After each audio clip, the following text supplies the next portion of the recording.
வழிபாடு அப்படின்னு பண்ண ஆரம்பிக்கும் போது சாத்வீகமாக தான் நம்ம வழிபாடு பண்ணுவோம் இல்லைங்களா?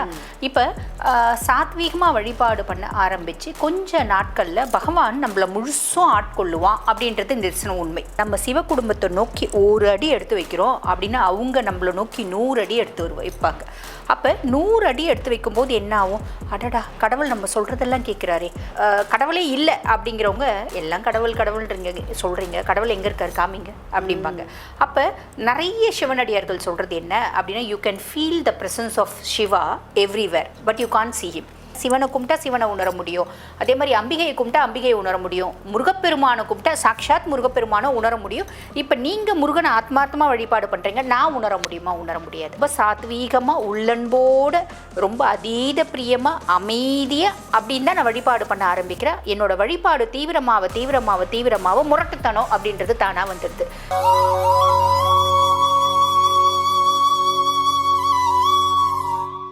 ஆன்மீக உலா நேயர்களுக்கு அன்பான வணக்கங்கள். பக்தி அப்படிங்கிறது நம்மள எல்லாருக்குமே உண்டு. ஏதாவது ஒரு தெய்வத்தின் மீது நம்பிக்கை வைத்து பக்தியோடு நம்ம செய்யக்கூடிய எல்லா காரியங்களும் வெற்றி அடையிறத, சித்தி அடையிறத நம்ம கட்டாயமாக பார்த்துருப்போம். ஒரு சில நேரங்களில் அது பலிதமாகாமல் போகலாம். ஆனால் அதற்கு பின்னாடி மிக முக்கியமான காரணங்கள் என்ன அப்படிங்கிறத தெய்வம் நின்று பொறுமையாக நமக்கு சொல்கிறதையும் நாம் தெளிவாக பார்த்துருக்கோம். அந்த வகையில் பக்தி செலுத்துறது, அதுவும் தெய்வத்துக்கிட்ட பக்தி செலுத்துறதுலேயே முரணாக இருக்கக்கூடியவங்க தான் மனிதர்கள். சாத்வீகமான பக்தி இருக்கக்கூடிய நிறைய பேரை நம்ம பார்க்குறோம். எது சாத்வீகமான பக்தி அப்படின்னா, என்னை பொறுத்த வரைக்கும் விரதம் இருக்கிறது, போயிட்டு நான் இந்த நாளில் கரெக்டாக போயிட்டு சாமியை வழிபாடு செய்துட்டு வர்றது, அதே மாதிரி ஏதாவது காணிக்கை செலுத்துறது, இதெல்லாம் கொஞ்சம் சாத்வீகமான பக்தி. ஆனால் முரட்டுத்தனமான பக்தி வச்சுருக்கிறவங்களையும் நம்ம நிறைய பேர் பார்க்குறோம். அழகு குத்திக்கிறது, என்ன செய்யறது, மொட்டை அடிக்கிறது இல்லாமல் மொட்டை அடித்து அழகு குத்தி காவடி எடுக்கிறது வரைக்கும் வேண்டிக் கொள்ளக்கூடிய பக்தர்களை பார்க்குறோம். இந்த பூ மிதிக்கிற பக்தர்கள்லாம் பார்க்கும்பொழுது அப்படியே பயங்கர ஆச்சரியமாக இருக்கும். புல்லரிக்கும் அந்த இடத்துலலாம் நீங்கள் இருந்துட்டிங்கன்னா, எப்படிடா உங்களுக்கு இப்படி ஒரு பக்தி இருக்குது, இவ்வளோ முரட்டுத்தனமாக பக்தி செலுத்துகிறாங்களே அப்படிங்கிற ஒரு சிந்தனையும் எழுறத பார்க்குறோம். இது எப்படி சாத்தியமாகுது? ஏன்னா எல்லாருமே மனிதர்கள் தான். ஒரு சிலருக்கு சாத்வீக பக்தியும் ஒரு சிலருக்கு முரட்டுத்தனமான பக்தியும் ஏன் ஏற்படுது? இதற்கான காரணங்கள் என்ன, பின்னணிகள் என்ன, இன்றைய நிகழ்ச்சியில் கேட்டு தெரிஞ்சுக்கலாம். இது குறித்த விளக்கங்கள் தரதுக்காக நம்மளுடைய நிலையத்தில் இணைந்திருக்காங்க மருத்துவர் மற்றும் ஜோதிட ஆர்வலர் டாக்டர் தீபா அருளாளன் மேம். வாங்க மேம், வரவேற்கலாம். வணக்கம் மேம். வணக்கம் மேம். நாமெல்லாம் கொஞ்சம் சாத்வீகமான பக்தி மேம், கொஞ்சம் பயப்படுற அளவுக்கு கூட இருப்போம்னு வச்சுக்கோங்களேன். ஏன்னா தீ மிதிக்கிறவங்கள பார்த்தாலாம் பயமாக இருக்கும், தீச்சட்டி எடுக்கிறவங்கள பார்த்தா ஐயோ எப்படா இவங்களுக்குலாம் சூடு தாங்குது அப்படிங்கிற மாதிரி ஒரு பயம் ஏற்படுறத நம்ம பார்க்குறோம். இது ஏன் மேம் வேறுபடுது? முதல்ல ஒருத்தருக்கு ஒருத்தர் ஏன் இந்த பக்தி நிலைப்பாடே வேறுபடுது? இந்த பக்தி நிலைப்பாடு எதை காமிக்குது?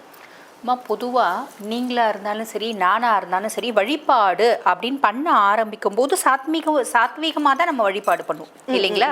இப்போ சாத்வீகமாக வழிபாடு பண்ண ஆரம்பித்து கொஞ்ச நாட்களில் பகவான் நம்மளை முழுசும் ஆட்கொள்ளுவான் அப்படின்றது இந்த உண்மை இல்லைங்களா?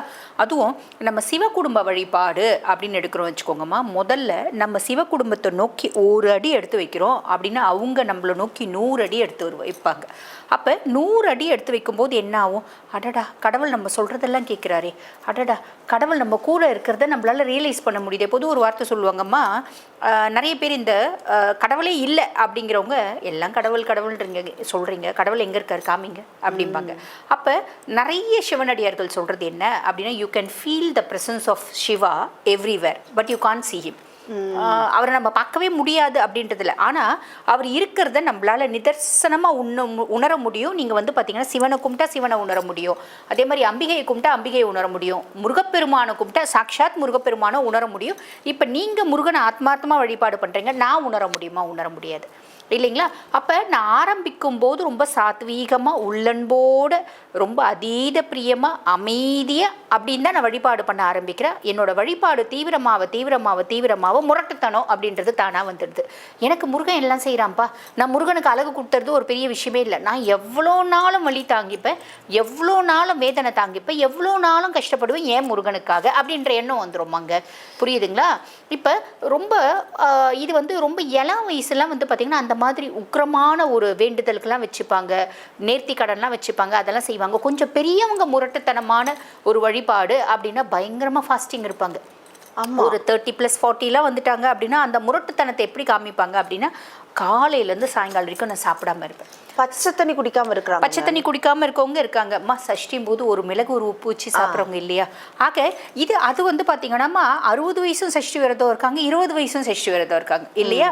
அப்போ இது எந்த பக்தி வந்து நம்மளுக்கு பலிதமாகும் அப்படின்னா எல்லா பக்தியும் பலிதமாகும், இதுதான் உண்மை. ஆனால் இந்த முரட்டுத்தனமாக இருக்கிற பக்தி வந்து பார்த்தீங்கன்னா கொஞ்சம் சட்டுன்னு பலிதமாகக்கூடிய பலன் உண்டுமா. ரீசன் என்ன அப்படின்னா, நம்மளோட கர்ம வினைகள் இருக்குது பார்த்தீங்களா, நம்ம சொல்லாலும் செயலாலும் சிந்தனையாலும் நம்ம வந்து செஞ்ச கர்மம், உடலாலும் நம்ம செஞ்ச கர்மத்தை நம்ம வந்து சட்டுன்னு கரைக்கிறோம் அப்படின்றது அர்த்தம். ஒன்று, நீ அந்த உடலால் செஞ்ச கர்மத்தை, மனசால செஞ்ச கர்மத்தை கஷ்டத்தை அனுபவித்து கரைக்கணும். நானே கஷ்டத்தை ஏற்படுத்திட்டு கரைச்சிக்கிறேன், இப்படி சொல்கிறதும் உண்டு. அது ஒரு விதத்தில் உண்மையும் கூட. அப்போ இதை பதிவை பார்த்துருக்கோங்க, நிறைய பேருக்கு சந்தேகம் வரும், அப்போ நம்ம முரட்டுத்தனமாக வேண்டிக்கினா மட்டும்தான் கடவுள் வந்து பலன் கொடுப்பாரா? எக்ஸாக்ட்லி மேம், என் மனசுலயே அதான் இருந்தது. முரட்டுத்தனமா வேண்டிக்கணுமோ அப்படிங்கிற மாதிரி தான் தோணுச்சு. இல்ல, எல்லாத்தையும் தூக்கி சாப்பிடுறது தான் உண்மையான அன்பு. கண்ணப்பர் கண் கொடுத்து முரட்டுத்தனமான ஒரு பக்தி அப்படின்றது வச்சாரு. பிரகல்நாதன் எப்பயுமே பெருமாளே பெருமாளே பெருமாளேன்னு சொல்லிட்டு உண்மையான சாத்விக பக்தி வைக்கலையா இல்லையா? இப்ப ரெண்டுமே குழந்தைங்க தான். அந்த பிரகல்நாதன் குழந்தைய நம்ம சாத்விக பக்திக்கு சொல்லலாம். எங்க தூக்கி போட்டாலும் குழந்தை நாராயணா நாராயணான்னு சொல்லி மீண்டு வந்துச்சு இல்லைங்களா? கடல்ல தூக்கி போடும் போதும் மீண்டு வந்துச்சு, மலையில இருந்து தூக்கி போடும் போதும் மீண்டு வந்துச்சு, நெருப்புல உட்கார வச்சு வந்து பார்த்தீங்கன்னா எரிக்கும் போதும் மீண்டு வந்துச்சு. அது முரட்டுத்தனமான பக்தி செய்யலையே. உள்ளன்போட எனக்கு என் மனம் முழுசும் நாராயணன் தான் இருக்கிறான் அப்படின்றது தான். ஒரு ராட்சச குளத்துல பிறந்து சாத்வீக வழிபாடு செஞ்ச குழந்தை இறைவனை நிதர்சனமா தரிசனம் பண்ணுச்சு. அந்த குழந்தைக்காகவே பெருமாள் நரசிம்ம அவதாரம் எடுத்து அந்த குழந்தை முன்னாடி நின்று இரண்யகசிபு அழித்தார் இல்லைங்களா? ஆக அந்த குழந்தை இது வந்து பார்த்தீங்கன்னா சாத்வீக பக்தி அப்படின்னு வச்சுக்கலாம். இதே இரண்யகசிபு வச்சுக்கோங்க. இரண்யகசிபு என்ன பண்ணாரு? பிரம்மனை நோக்கி கடும் தவம் இருந்தாரு. கடும் தவம் எத்தனையோ வருடங்கள் இருந்தாரு. மகிழ்ந்து பிரம்மன் வரும்போது எனக்கு சகா வரம் கொடுக்கணும் அப்படின்னு கேட்குறாரு. ஒருத்தவங்க சகா வரம் வாங்கிறது அப்படின்றது சாத்தியம் கிடையாதுமா. பூமியில பிறந்த யாரா இருந்தாலும் இறக்கணும் அப்படின்ற விதி இருக்கு. மிருத்யு தேவியை யாராலையும் வெல்ல முடியாது இல்லைங்களா?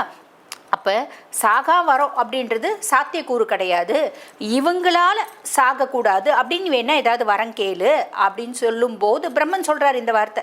ஆனால வந்து சாகக்கூடாது, பெண்ணால் சாகக்கூடாது, அந்த மாதிரி நீ ஏதாவது சூக்ஷ்ம ரூபமாக வரம் கேளு அப்படின் போது ஹிரண்யகசிபு சொல்லுவார், மனிதரும் அல்லாது மிருகமும் அல்லாது, அதே மாதிரி பார்த்திங்கன்னா தேவரும் அல்லாது ரிஷிகளும் அல்லாது, உள்ளேயும் அல்லாது வெளியேயும் அல்லாது, பகலும் அல்லாது இரவும் அல்லாது, ஆயுதம் அல்லாது அஸ்திரம் அல்லாது ஒருத்தன் தான் என்னை சாவடிக்கணும் அப்படிம்பாரு.